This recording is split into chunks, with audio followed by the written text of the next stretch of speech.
Business کیسے کریں؟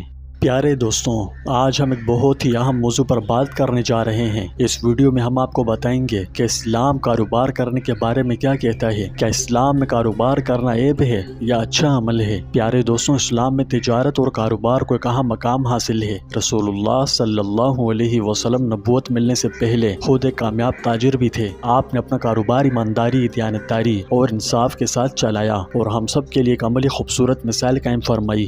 کاروبار کی اہمیت سمجھنے کے لیے آئیے حضرت صلی اللہ علیہ وسلم کی حیات طیبہ پر نظر ڈالتے ہیں۔ نبی کریم صلی اللہ علیہ وسلم کی زندگی مسلمانوں کے لیے ایک عملی نمونہ ہے۔ آپ کی زندگی کا جائزہ لے کر ہم اس بارے میں قیمتی بصیرت حاصل کر سکتے ہیں کہ آپ صلی اللہ علیہ وسلم نے کاروبار سمیت مختلف پہلوؤں میں اپنے آپ کو کیسے چلایا۔ رسول اللہ صلی اللہ علیہ وسلم اپنے ایماندارانہ معاملات کی وجہ سے ہر جگہ امین اور صادق کے لقب سے مشہور تھے۔ ایک حدیث میں ہے کہ رسول اللہ صلی اللہ علیہ وسلم نے فرمایا، سچا اور امانت دار تاجر انبیاء، صادقین اور شہداء کے ساتھ ہوگا۔ سبحان اللہ۔ اس حدیث مبارکہ سے صاف معلوم ہو گیا کہ کاروبار کرنا اسلام میں برا نہیں بلکہ اچھا عمل ہے۔ اس سے ظاہر ہوتا ہے کہ اخلاص اور دیانتداری کے ساتھ کاروبار کرنے والوں کو اعلیٰ مقام عطا کیا گیا ہے، یعنی سچائی اور دیانتداری کے ساتھ کاروبار کی اسلام میں بڑی فضیلت ہے۔ اس کی فضیلت پر احادیث میں کئی متعدد روایات درج ہیں۔ قرآن مجید میں اللہ سبحانہ و تعالیٰ کا ارشاد ہے، اللہ نے تجارت کو حلال کیا ہے اور سود کو حرام کیا ہے۔ یہاں قرآن سے بھی ثابت ہو گیا کہ تجارت کی بڑی فضیلت ہے۔ اگر اسے عیب سمجھا جاتا تو قرآن و سنت میں اس کے فضائل نہ بیان ہوتے۔ یہ آیت حلال کاروباری ایکٹیویٹیز میں مشغول ہونے کی اہمیت پر روشنی ڈالتی ہے اور سود وغیرہ جیسے حرام طریقوں سے بچنے کا حکم دیتی ہے۔ پیارے دوستوں، آپ نے اکثر لوگوں کو کہتے ہوئے سنا ہوگا کہ اللہ رب العزت ہماری محنتوں کے محتاج نہیں ہیں۔ میں پوچھنا چاہتا ہوں، کیا شریعت کا مزاج اور منشا بھی یہی ہے کہ ہم ہاتھ پر ہاتھ رکھے بیٹھے رہیں، بالخصوص جب اس طرح کے اسباب کا نتیجہ یہ نکلتا ہو کہ بیوی، بچوں اور والدین کے حقوق تلف ہوتے ہوں اور یہ غیروں کے اموال کی طرف حرص و ہوس کے ساتھ بیٹھا دیکھتا رہے؟ تو یاد رکھیں، اس طرح کے لوگوں کو شریعت اس طرز عمل کی تعلیم بالکل نہیں دیتی، بلکہ سیرت نبوی اور سیرت صحابہ تو حلال طریقے سے کسب معاش کی تعلیم دیتی ہے۔ ایسے بے شمار واقعات ہیں جن سے یہ سبق ملتا ہے کہ اپنا کر کے کھاؤ، دوسروں کے سامنے ہاتھ نہ پھیلاؤ۔ یاد رہے کہ تونگری ہے تو آج کے دور میں ہمارا دین و ایمان محفوظ رہے گا، ورنہ اندیشہ ہے کہ اختیاری فقر و فاقہ کہیں کفر و شرک کے قریب ہی نہ لے جائے۔ ہاں، اولیاء اللہ اور یقین و توکل کے اعلیٰ درجے پر فائز لوگوں کا معاملہ اور ہے۔ حضرت سفیان ثوری فرماتے ہیں کہ گزشتہ زمانے میں مال کو برا سمجھا جاتا تھا، لیکن جہاں تک آج کے زمانے کا تعلق ہے تو اب مال و دولت مسلمانوں کی ڈھال ہے۔ حضرت سفیان ثوری نے یہ بھی فرمایا کہ اگر یہ درہم و دینار اور روپیہ پیسہ نہ ہوتا تو یہ سلاطین و امراء ہمیں دست و پاہ بنا کر ذلیل و پاماہ کر ڈالتے۔ نیز انہوں نے فرمایا، کسی شخص کے پاس اگر تھوڑا بہت بھی مال ہو تو اس کو چاہیے کہ وہ اس کی اصلاح کرے، یعنی کسی حلال کاروبار میں لگائے، کیونکہ ہمارا یہ زمانہ ایسا ہے کہ اس میں اگر کوئی محتاج و مفلس ہوگا تو اللہ بچائے اپنے دین کو اپنے ہاتھ سے گنوانے والا سب سے پہلا شخص وہی ہوگا۔ پیارے دوستوں، پچھلے زمانے میں مال و دولت کو ناپسند کیا جاتا تھا۔ مومن اور متقی حضرات مال وغیرہ کو مکروہ سمجھتے تھے، کیونکہ عام ماحول زہد و تقوی کا تھا۔ لوگ غریب و فقیر کو ذلیل و حقیر نہیں سمجھتے تھے، مالی کمزوری کی وجہ سے اس کے ایمان کو تباہ نہیں کرتے تھے۔ نیز بادشاہ اور حکمران بھی اچھے ہوتے تھے جو غریب کو سنبھالا دیتے تھے، اس لیے لوگ مال و دولت اکٹھا نہیں کرتے تھے اور اکٹھا کرنے کو معیوب سمجھتے تھے۔ مگر اب معاملہ اس کے بالکل برعکس ہے۔ آج غریب و فقیر آدمی کو معاشرے میں ذلیل و حقیر سمجھتے ہیں اور پیسے کی بنیاد پر اس کے ایمان کو خریدا جاتا ہے، اور حکمران بھی خیرخواہ نہ رہے تو نتیجہ یہ نکلے گا کہ غریب آدمی مالداروں اور حکمرانوں کا دستے نگر اور دست و پاہ بن جائے گا اور ان کے ہاتھ صاف کرنے اور میل کچیل صاف کرنے کے لیے تولیہ اور رومال بن جائے گا۔ اگر دیکھا جائے تو کاروبار آج کے دور کی ضرورت ہے۔ تاجروں کی فضیلت پر آپ نے فرمایا کہ بہترین کمائی ان تاجروں کی ہے جو جھوٹ نہیں بولتے، امانت میں خیانت نہیں کرتے، وعدہ خلافی نہیں کرتے اور خریدتے وقت چیز میں مذمت نہیں کرتے، تاکہ بیچنے والا قیمت کم کر کے دے دے، اور جب خود بیچتے ہیں تو بہت زیادہ تعریف نہیں کرتے تاکہ زیادہ ملے، اور اگر ان کے ذمہ کسی کا کچھ نکلتا ہو تو ٹال مٹول نہیں کرتے، اور اگر خود ان کا کسی کے ذمہ نکلتا ہو تو وصول کرنے میں تنگ نہیں کرتے۔ حضرت ابو امامہ رضی اللہ تعالیٰ عنہ سے مروی ہے کہ نبی کریم صلی اللہ علیہ وسلم نے فرمایا، جب تاجر میں 4 باتیں آ جائیں تو اس کی کمائی پاک ہو جاتی ہے۔ جب خریدے تو اس چیز کی مذمت نہ کرے، اور بیچے تو اپنی چیز کی بہت زیادہ تعریف نہ کرے، اور بیچنے میں گڑبڑ نہ کرے، اور خرید و فروخت میں قسم نہ کھائے۔ پیارے دوستوں، دیکھا جائے تو کاروبار کے بہت سے فوائد ہیں۔ جو بندہ کاروبار کرتا ہے اسے کیا کیا فوائد نصیب ہوتے ہیں، آئیے تفصیل سے جانتے ہیں۔ آدمی کو خود مختار اور خود کفیل بناتا ہے۔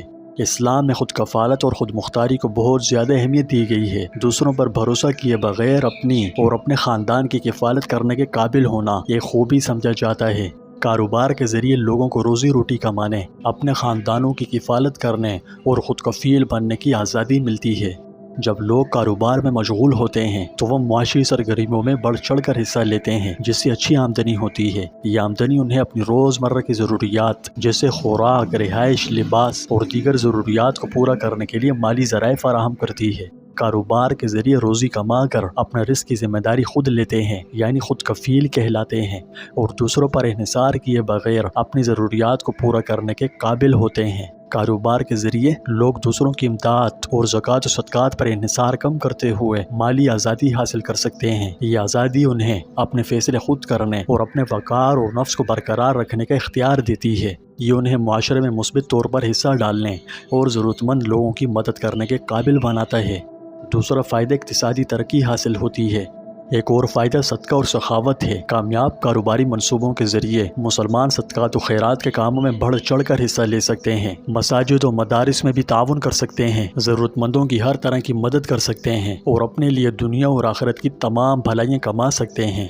پیارے دوستوں، اسلام کاروبار میں اخلاقیات پر بہت زور دیتا ہے۔ مسلمانوں کی حوصلہ افزائی کرتا ہے کہ وہ اپنا کاروبار ایمانداری، انصاف پسندی اور شفافیت کے ساتھ کرے۔ دھوکہ دہی، فراڈ اور دغابازی جیسے غلیظ کاموں سے سختی سے پرہیز کریں۔ اسلام میں یہ ممنوع ہے۔ اس کا خمیازہ دنیا و آخرت میں بھگتنا پڑے گا۔ جو ان ممنوع ذرائع کا استعمال کر کے مال بیچتا ہے وہ اللہ کی نظر میں حقیر و ذلیل ہے۔ جو اس سے باز نہ آیا اللہ اسے سب کی نظر میں حقیر بنا دیں گے۔ وقتی طور پر تو اس کا مال بک جائے گا، مگر آئندہ لوگ اس کے دھوکے اور فراڈ کی وجہ سے اسے کاروبار کرنے سے دور رہیں گے۔ رسول اللہ صلی اللہ علیہ وسلم نے فرمایا، تاجر قیامت کے دن ظالموں کے طور پر اٹھائے جائیں گے، سوائے ان لوگوں کے جو اللہ سے ڈرتے ہوں، سچے ہوں اور سچ بولتے ہوں۔ اس لیے پیارے دوستوں، ہمیشہ یاد رکھیے کہ ہمارے کاروباری معاملات صرف اس دنیا میں لین دین نہیں ہیں، بلکہ آخرت میں بھی ہماری جواب دہی کا حصہ ہیں۔